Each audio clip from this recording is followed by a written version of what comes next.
सुता के बोल मेरी बहना जोर से बोल जोर से बोल।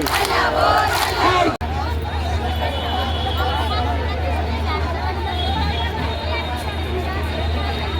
सूर्यमणी गायकवाड महाराष्ट्राच्या अंगणवाडी कर्मचारी संघाचा राज्याचा कार्यदर्शी। आजचा हा मोर्चा यासाठी आहे, महाराष्ट्रातल्या 2 लक्ष महिला संतप्त झालेल्या 6 महिने ते 3 वर्ष वयोगटातील मुलांना जो THR दिला जातो टेक होम रेशन पूर्वी पालकांची सही घेतली जात होती, आता मात्र त्या पालकांचे फोटो घेण्याची सक्ती शासनाने आणि प्रशासनाने केली आहे। नुसती सक्तीच केली नाही तर त्या पालकांचा OTP नंबर घ्यायला सांगितलाय। अनेक पालकांनी मोबाईल नंबर बदलले त्यामुळे त्यांचा आधार कार्डशी लिंक होत नाही आणि OTP नंबर द्यायला लोक घाबरतात। आता लाडकी बहीणची योजना निघाली आहे त्यामुळे अनेक लोक OTP द्यायला घाबरायला लागले, हे वास्तव आहे।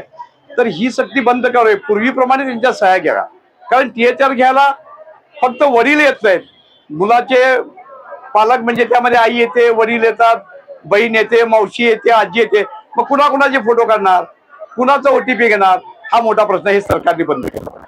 त्याच पद्धतीने मुलाचे शाळेचे जे लाभार्थी अंगणवाडीमध्ये येतात त्याचं काउंटिंग करायला होतं। समजा 25 लाभार्थी आहेत आणि त्या मुलांचं लक्ष जर त्या मोबाईलमध्ये नसेल, त्यांचे डोळे त्या मोबाईलमध्ये नसतील तर हेड काउंटिंग 25 होत नसून 5 ते 6 होतात।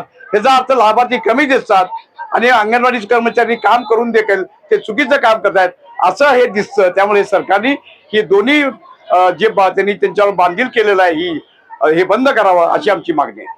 त्याचप्रमाणे अंगणवाडी सेविकांना पेन्शन देण्याची मागणी आम्ही 3 मार्चला केली होती मोर्चामध्ये, ग्रॅच्युटी देण्याची मागणी सचिव साहेबांनी सांगितलं होतं की प्रस्ताव मंत्रालयामध्ये केलाय, अर्थ विभागाकडे गेलाय।